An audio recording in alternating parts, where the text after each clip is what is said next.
Congress shall make no law respecting the establishment of religion or prohibiting the free exercise thereof or abridging the freedom of speech or of the press or the right of the people to freely assemble and petition the government for a redress of their grievances. It's the First Amendment. It's all that matters.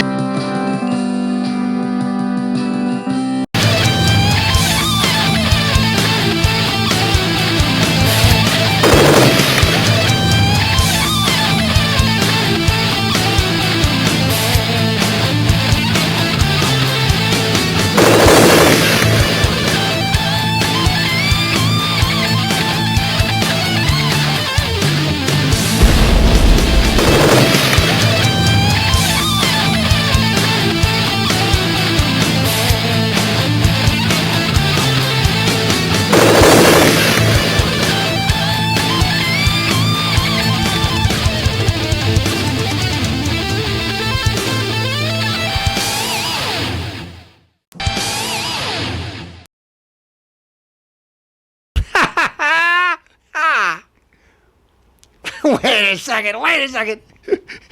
You want to know what I'm excited about? Tonight's episode. Allha, the god of love. Not!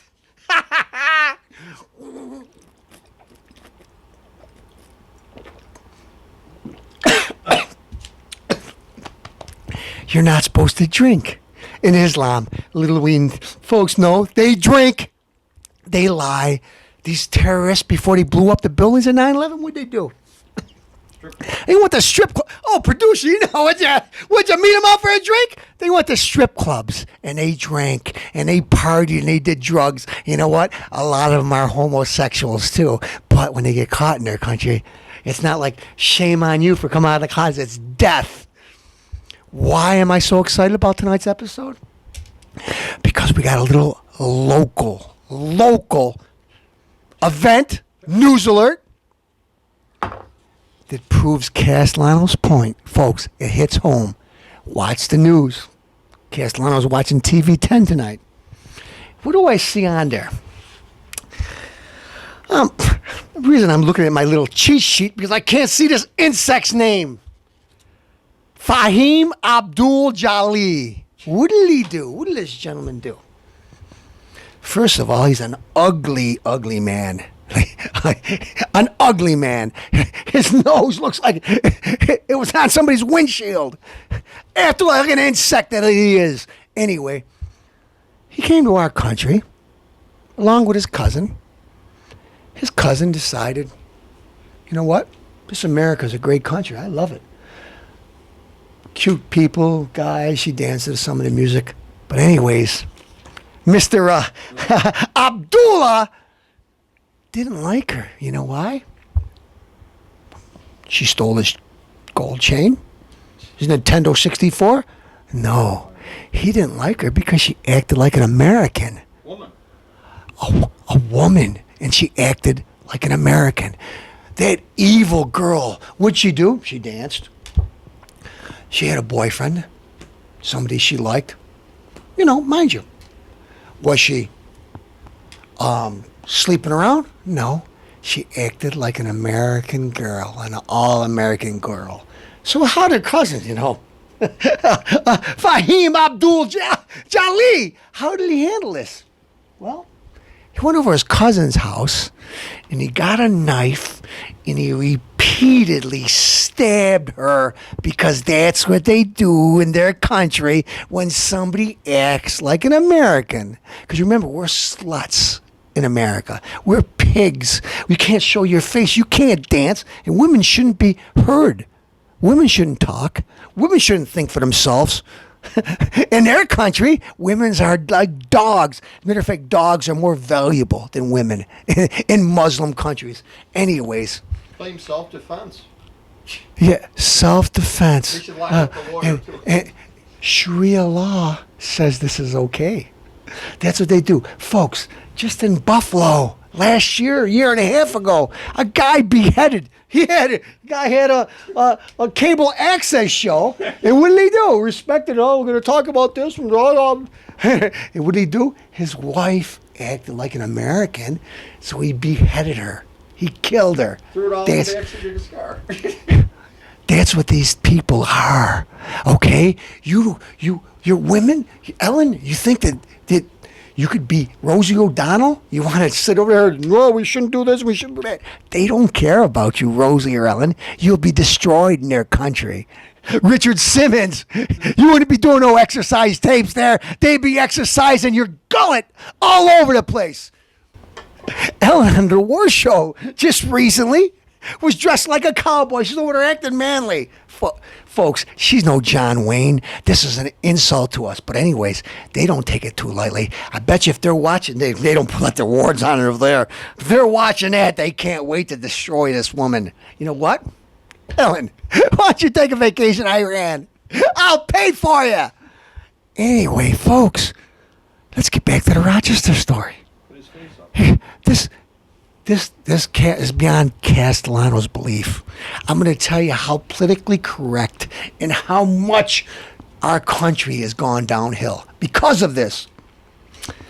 The jury, right now, well, by the time you guys see it, it might be yesterday or the day before, deliberating, total so far of 21 hours. What are they deliberating at? Well, they handed a note to the judge. Old Judgy Wudgy. This is what we got. This is what they pick. She was stabbed 12 times. We want to know, could you tell me exactly, Judge? We'd like to know what attempted murder means. Could you give me, let's see. 12 times! No, she was tickling her. What attempted murder is? You think this guy stuck a knife in his cousin because he was giving her a massage? No. What attempted murder is? The first time he sticks the knife in her. Attempted murder. Well, maybe he made a mistake. A dozen times he stabbed this 13-year-old girl. Could you tell me what attempted murder is? Folks, I'm not making this stuff up. I wish I was. What is this world coming to? Then, of course, Sharia law, that it's really not anything that they don't do in their country. And then, Judge, could you tell me what intent was? What was he intended to do? Let me think. He was intending to do. He was mad because his cousin was acting like an American girl. He had a knife, and he repeatedly stabbed her. He held her. How did he stab her? Do you know the details? His hand around her neck, and wham, wham, wham. He wrapped his arm around his neck, and he proceeded to plunge the knife into her. 12. She couldn't move. What his intent was. I think his intent is pretty clear. He's trying to kill her. Okay. Wait a minute, Judge. One other question I have. Now, folks, I wish this wasn't true. Could you tell me what beyond a reasonable doubt was? Let's see. The first time he stabbed her, he might have been angry. The next time he stabbed her, he was really angry. And then he repeatedly said, well, beyond a reasonable doubt. I think by the 6th or 7th time, it's beyond a reasonable doubt he's trying to kill this woman. Now, the jury still trying to decide. I hope they decide, but we can't release this had 4 students over in Cleveland High School. I'm sorry. I'm getting my facts mixed up. I'm sorry. I'm talking about Cleveland when this guy went on a killing spree and killed 4 people. Folks, excuse me. My mind's all I can't comprehend what's going on here. This gentleman, Abdullah. No. His name's Fahim Abdul Jali. He called 911 and he said, please come over to my house. Come over to this address. Please get here really quickly because... Why, Mr. Producer? Because it was self-defense. It was self-defense. Someone tried to kill me. Someone tried to kill him. He didn't have a scratch on him, but it was self-defense. Anyway, folks, this guy, the most he could get is 5 to 10 years if he's found guilty of these charges. He stabbed his cousin repeatedly. Did he have a good reason? Did he try to kill her? No. Did she steal all his money? No.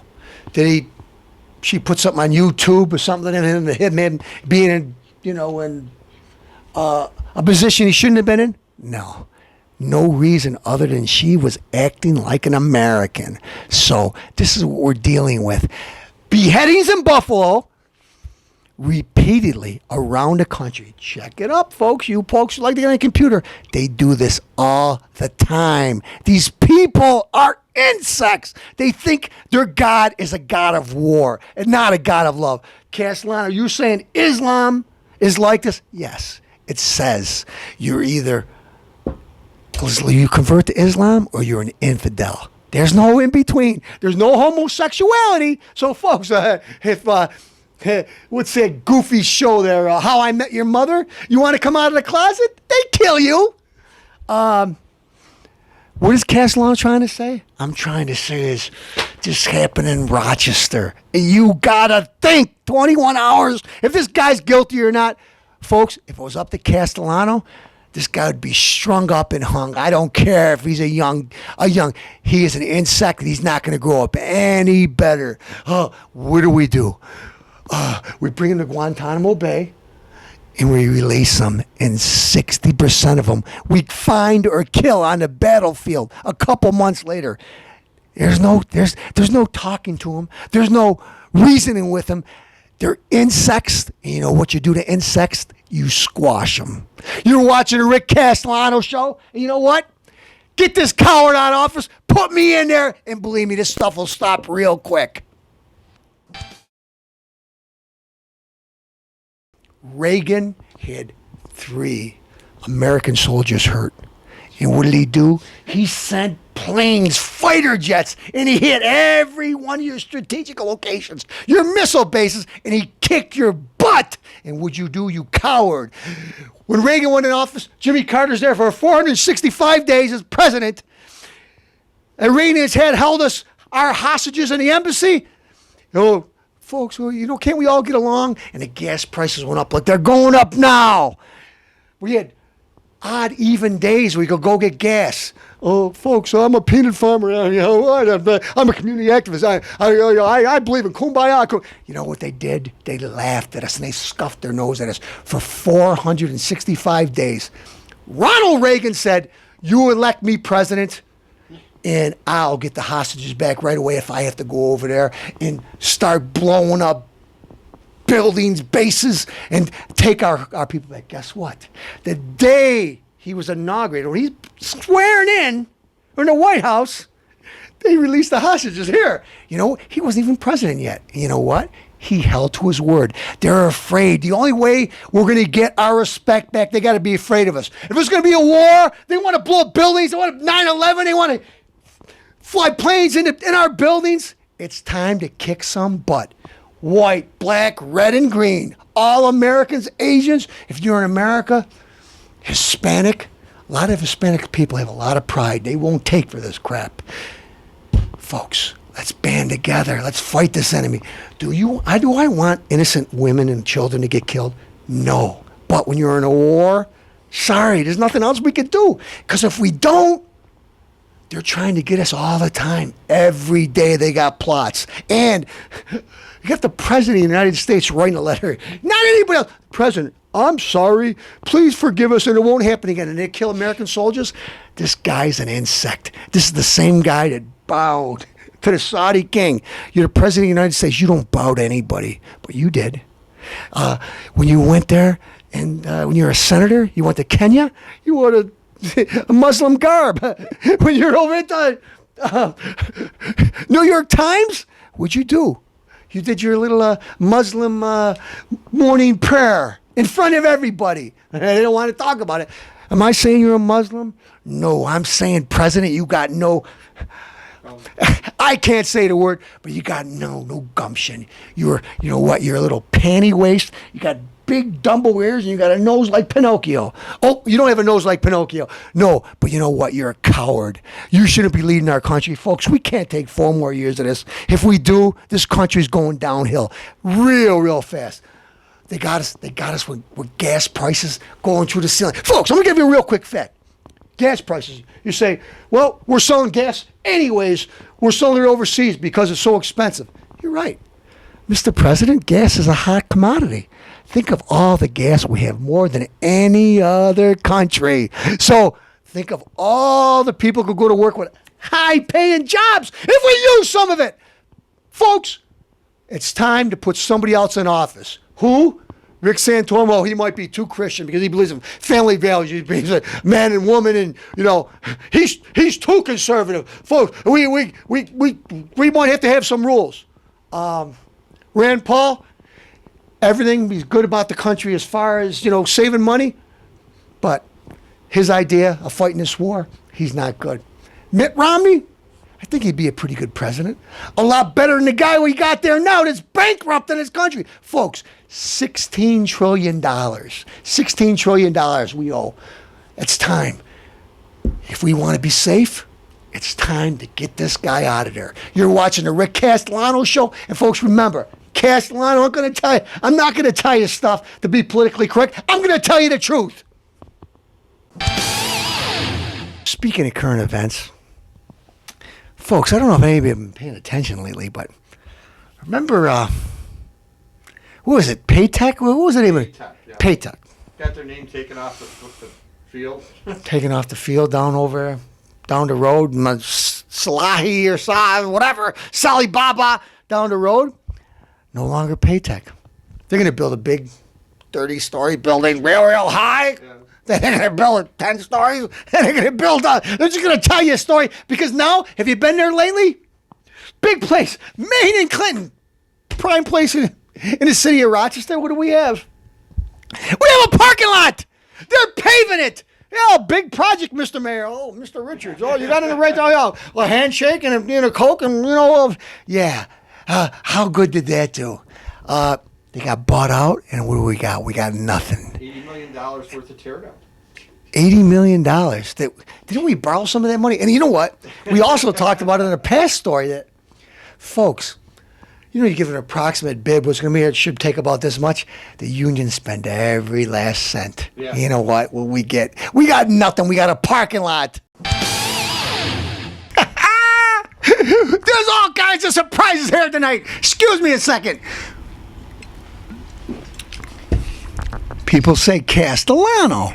Why don't you ever pick on Bush? Well, the Halloween edition, I'll pick on the president. Mr. President, how dare you? After they blew up 3,000 of terrorists, they went and the planes hit the World Trade Center and blew up 3,000 innocent women, men, Muslims, Jewish, Greek, black, white people. And what'd you do? What'd you do? You terrorist. You got angry, and what'd you do? You went after Osama bin Laden, and you tried to stop terrorism. And you went, and what'd you do? You bombed Afghanistan, and you killed a lot of Al-Qaeda members. Shame on you for taking a life like that. What's wrong with you? You mean to tell me that you're going to actually respond? You mean want to be like Clinton? And when they blew up the USS Cole, you're not going to just go bomb a pill factory and say, shame, shame, naughty on you. You go over and you actually go after the terrorists? Wait a minute. Did you actually call terrorist? The axis of evil? Korea? North Korea? Iran? Come on, Mr. President. You're going to call a terrorist? You're going to actually do something? What's wrong? Wait a minute, Mr. President. They're talking about Obama spending all this money, and you got us in this mess. You know what? I'd have to agree on him, man. That prescription med thing you had there for elderly, giving them all that money. Shame on you, Mr. President. That was a lot of money. And then, Mr. President, out of all the presidents in the world, in history, all of them, to the present-day president, whoever this goof is, I don't know what his name is. Anyways, you're a racist. You gave more money to Africa than any other president? That sounds to me like a racist, sir. You gave more money than anybody to Africa? Mr. Bush, you gave more money? Why, you racist? How dare you, you Republican Party? You gave more money? All right. Mr. Bush, a few other questions. They say you're dumb. You tripped and you stumbled a couple times. You know what? Clumsy, I'd say. And they say when 9/11 happened and you were in a children's class and you didn't want to get all the kids all upset. You don't want to be like Joe Biden over there when Joe Biden was telling fourth graders the other day that the teachers, all his teachers aren't going to be having a job soon because of those evil Republicans. But anyways, Mr. President, you believe in God. What? You believe in Jesus is God? Your Jesus isn't black and from Kenya? Wait a minute, wait. You mean you believe in the traditional God? You mean to tell me that you believe marriage should be between one man and one woman, and you're not just saying that because you want to get in the White House? Wait a minute. The whole time in the White House, you really did stay true to that. Not like this other guy that changes his mind like he changes his shorts. Wait a minute. Judging by what his wife says he's got smelly feet, I don't think he changes his shorts that often either. All right. Anyways, sir, you believe in the Ten Commandments and all that. Wow, you really are far out there. Let me think of some other things if you've done. Maybe you have morals. You're not a progressive. I don't know. How could you fit in this day and age? You don't hang out with the Hollywood crowd. You give money to all causes. You're a very charitable guy. I don't know. Let's see. You don't just give to, Acorn and everything else. You really give your money wisely to everybody. What's wrong with you, sir? Don't you realize when you're in a bully pulpit, when it's your way, you could go and just do what you want to do and push your causes? No, I'm sorry, sir. We just won't stand for that. Folks, I had George Bush as a special guest tonight. How could we stand for it? This guy's a racist. He gave more money to Africa than any other president. And what'd he do? He called terrorist. You should be ashamed of yourself. What else did he do? He stuck up for the country. He cut taxes. Oh, you mean to tell me you didn't spend money foolishly? You didn't build any, airports for Charles Murtha's 20 people? You mean, you don't have no lizard crossings in Florida? Wait a minute, sir. Did you? I remembered something, sir, and I'm really mad. Solyndra. You said no, it was a bad investment not to do it? Before you left, you said don't give no money to Solyndra. It's a bad investment. Don't you realize that we gave him $538 million, sir? What's wrong? Aren't you charitable? Listen, you goof. The guy, am I going to keep on making fun of him? He said no to Solyndra. I rest my case. He said no. And what'd you do 2 months later when you got in office? You goof! You big-eared bozo, because you're going to be my guest next week. You gave them $538 million, and they're bankrupt now. Bankrupt. Happy Halloween. Also, remember, folks, Sunflower, $1.2 million on the verge of bankruptcy. That car there, whatever that crap is, they're not even making it in the United States. I don't know how much money we're going to blow, but you know what? Mr. Obama, people are waking up.